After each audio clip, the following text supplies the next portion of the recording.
Hello, hello. It is Brittany Geneva. I am back with another episode, Mindful Musings. Sorry I took so long, guys.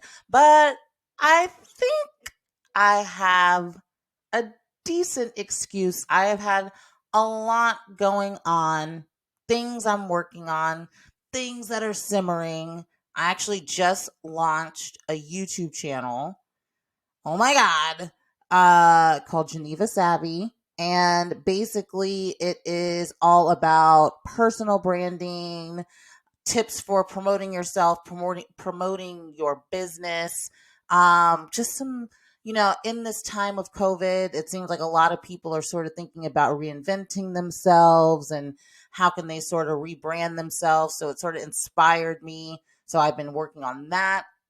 I also have another thing in the works. I'm not ready to tell everyone about it yet, but something else that's pretty big. So I've been, this time off has really, at first I was like the struggliest of all struggles, whoever struggled.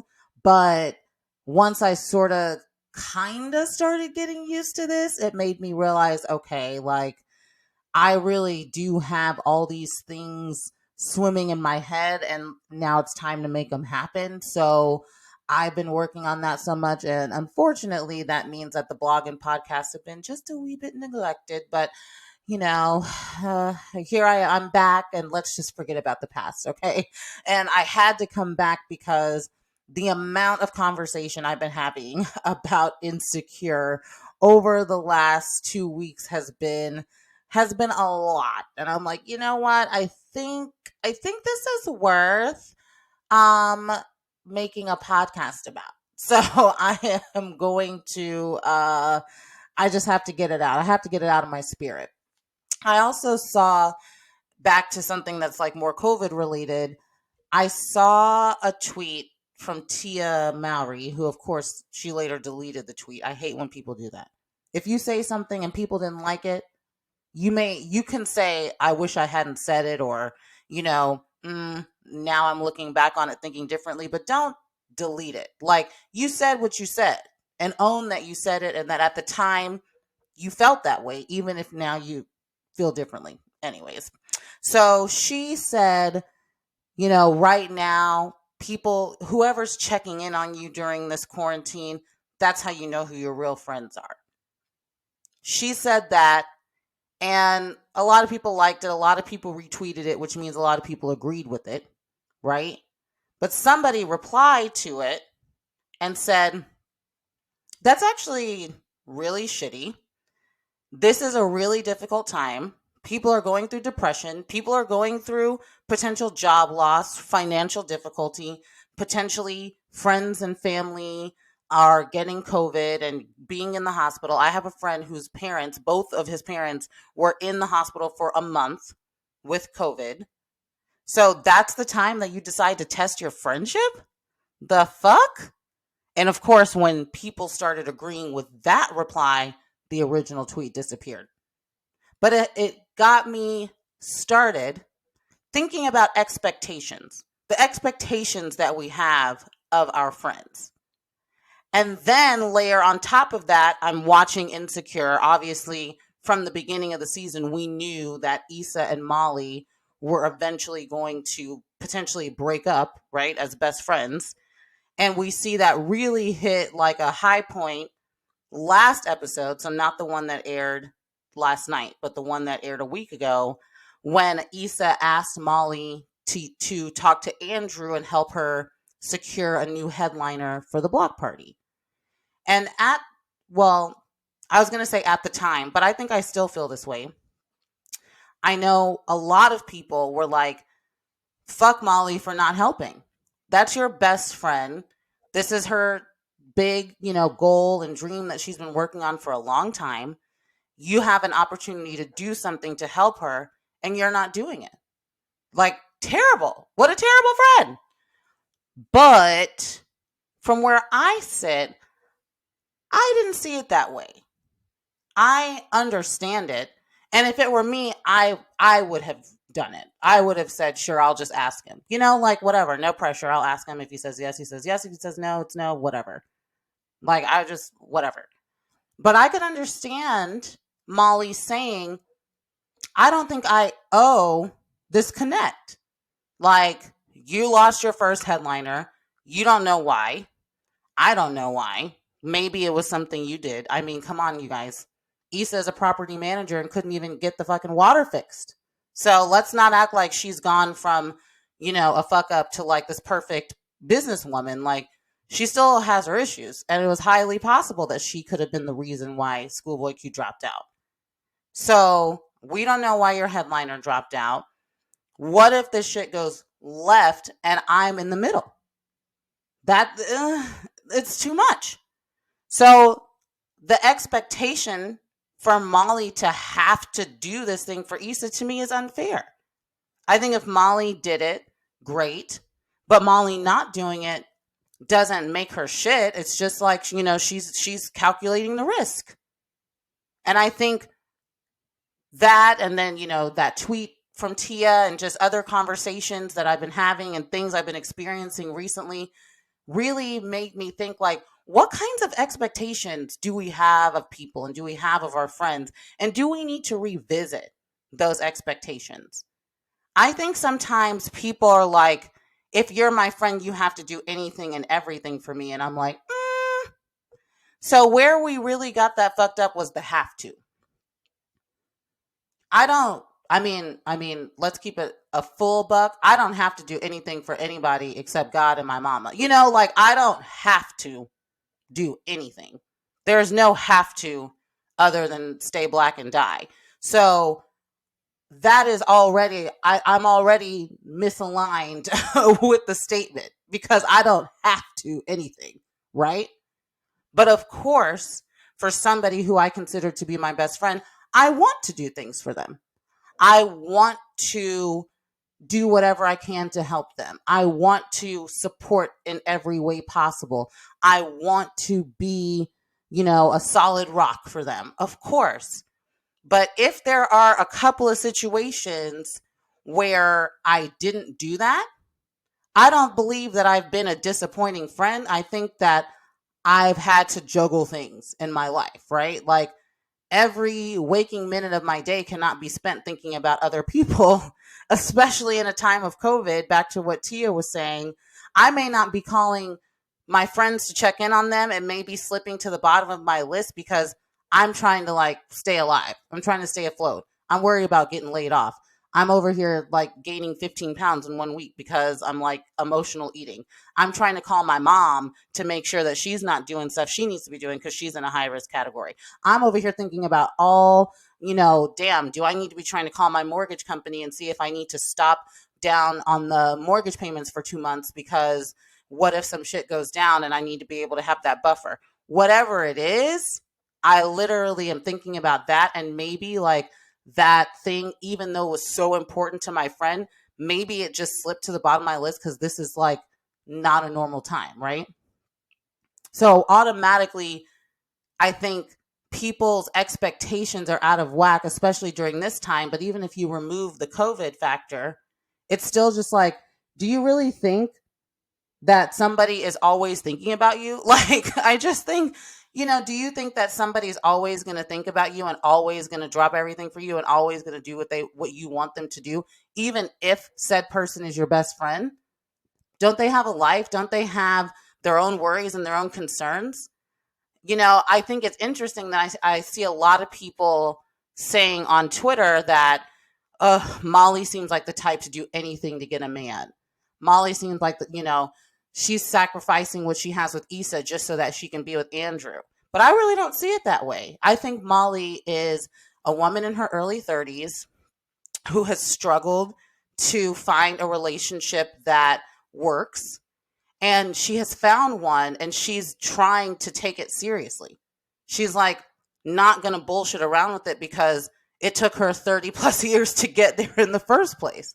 So she's going to be extra careful, extra cautious, extra thoughtful, because this is something that's very important in her life.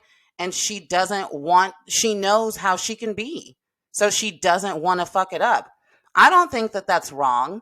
I don't think it's wrong for her to say, I'm going to take a little extra care to ensure that I make sure this relationship works because I really like this guy and I really value this new relationship.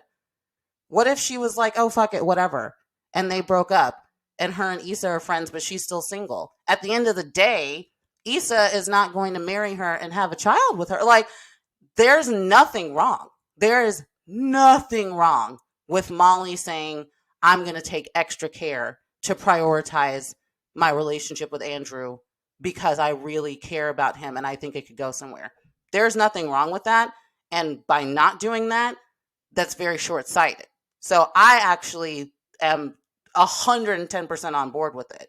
And even if Issa really cares about her, Issa should actually be okay with that shit. When my best friend met her now husband, obviously it took her away from certain places where she used to be.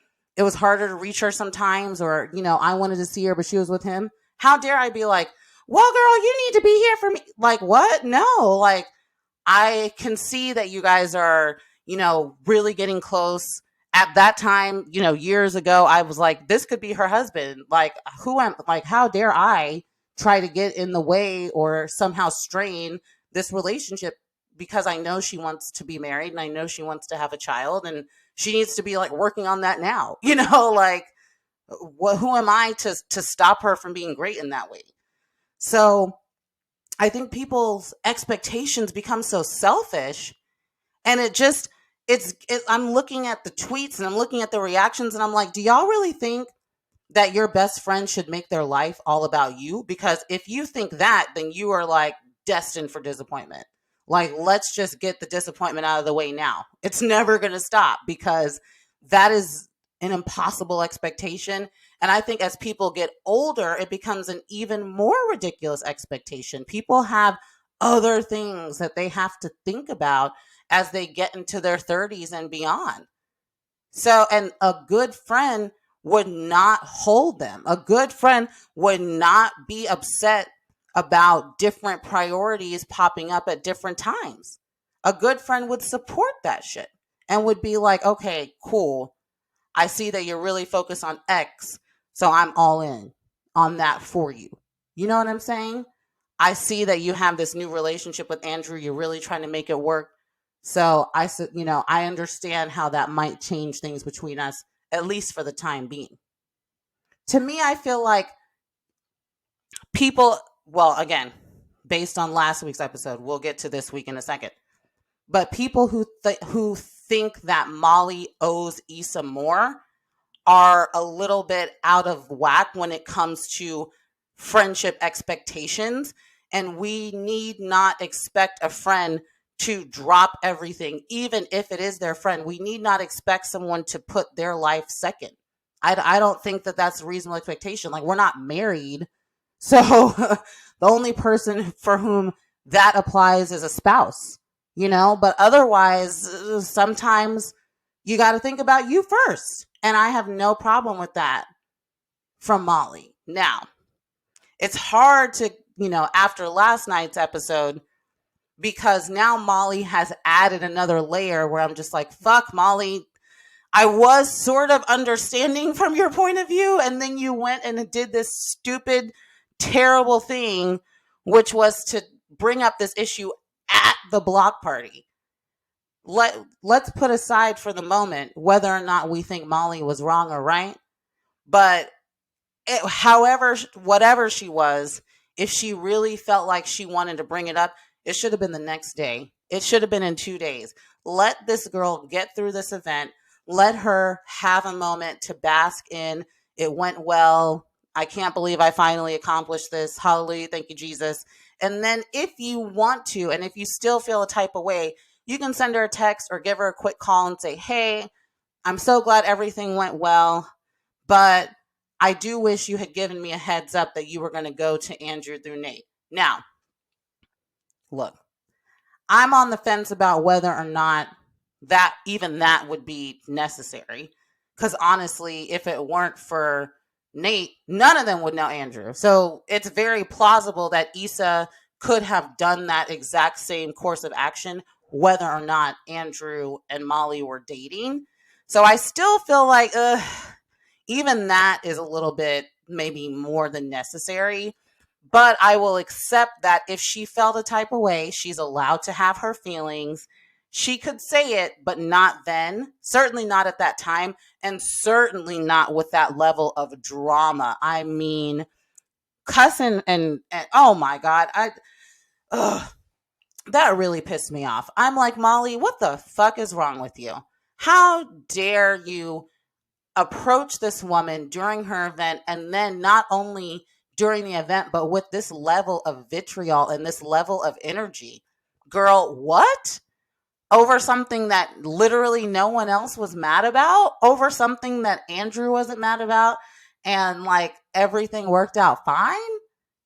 I just, Molly just makes herself indefensible. I just like, Molly, damn, I'm trying. I'm trying to be sympathetic, but you just really, you make it hard.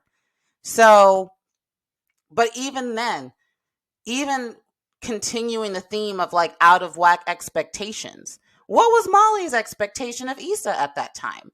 Because if Molly said, I don't want to ask Andrew to make this connect because I don't want to be in the middle and cross a boundary with Andrew, a boundary that he and I have.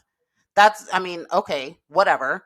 So Issa did it without getting you in the middle and without crossing your boundary. So what was the real reason that you didn't want her to go through Andrew? And what's the real expectation that you have of Issa? Is it that you only want her to do things that you approve? Is it that you only want her to be as successful as you decide is okay? I'm confused about the source of Molly's anger, because technically Issa didn't do anything that Molly said would be upsetting to her. So again, expectations, both sides. At first, I thought Issa's expectations of Molly might have been a little bit too high. And now I feel after this past episode that Molly's expectations of Issa are out of whack, because it just doesn't seem to make sense that she would be so upset. Even if she was slightly annoyed, I could maybe be more understanding, but this level of anger, and then why aren't you upset with Andrew? Andrew didn't tell you what he did. I would actually be maybe a little bit more upset with him. So I'm very confused about that. What is your expectation of Issa? And why did this make you so angry? Issa, what is your expectation of Molly? What do you think she should be doing for you? I just think all the way around, in addition to piss poor communication, which these women, to be 30 something and not be able to express their feelings is beyond me. But outside of the communication issues, they also just have, I think, expectation issues. And you have to be able to look at somebody else as human. This is not, their whole life is not about you, best friend title or not. So you need to start with the lens of, this may be my best friend, but she has her own life and it does not exist for the purpose of being my friend. So that said, what is a proper expectation of this person in this situation? And every situation has to be looked at uniquely. What is this person going through? Is there a specific thing happening right now? Is this a specific moment in time? Is something going on with her family? Is something going on with her career? Whatever it is that would cause her to maybe be a little bit different than she usually is right now. Whatever the case is, we have to have grace. The thing that's missing, that is needed to balance out all these crazy high expectations, is grace. The understanding that, yep, they're going to disappoint me. We have to go into relationships just knowing that that the other person is going to disappoint us at some point. And we just have to say that is life. We just have to chalk that up to the game. So they're having these high expectations and no grace with each other, no understanding, no sympathy, no empathy. So I think that Molly and Issa are in this place of their own doing. They can't communicate. Their expectations are all out of whack, and they aren't having grace with each other. And it just reminds me in my own life. I've been best friends with my best friends for 14 years. And I can count on one hand the amount of arguments or disagreements there have been. And we work that shit out. And it never lasts for longer than like a week, you know? But they do happen. But the reason or the way that you can keep those things from escalating to a full blown breakup is by actually having grace and tempering expectations. The expectation of perfection will have you fucked up every time. And in addition to the communication issues, which have been very well sort of documented between Molly and Issa, I think the other thing that's not being talked about is the expectation piece. And they each have unrealistic and unfair expectations for each other, especially as they continue to get older and pursue new things in life, which they should be free to do without feeling like they owe the other one something. Molly is really trying to get serious about a relationship now. She's in her early 30s. She probably wants to have kids. She wants to get married. This has to become a higher priority in her life, and there's nothing wrong with that. Issa's really getting serious about, okay, I want to make my own way. I don't want to have to constantly be working at these shit nonprofits. I want to create something new. And that is a new priority for her. That's fine. People have new things that pop up in their spirit every day. And as your best friend, you should respect that and be as supportive as possible, but also giving them the space that they need to be able to make that thing. So, anyways, I could go on and on. It's already been 21 minutes, so I need to stop now. But I'm very curious to see how this season continues, and if Issa and Molly can come to any sort of, any sort of truce, because it is unfortunate to see this friendship fall apart over some shit that is completely preventable and like treatable if they would just put in the effort and be a little bit more vulnerable and graceful with each other. So that's all I have to say on that. Please hit me up.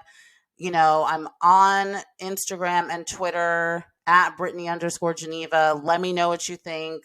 I'm happy to keep talking about this for another 2 weeks because it does make some interesting conversation. But, would love to hear your thoughts on it. And I will be back hopefully soon with another episode. Thanks for listening.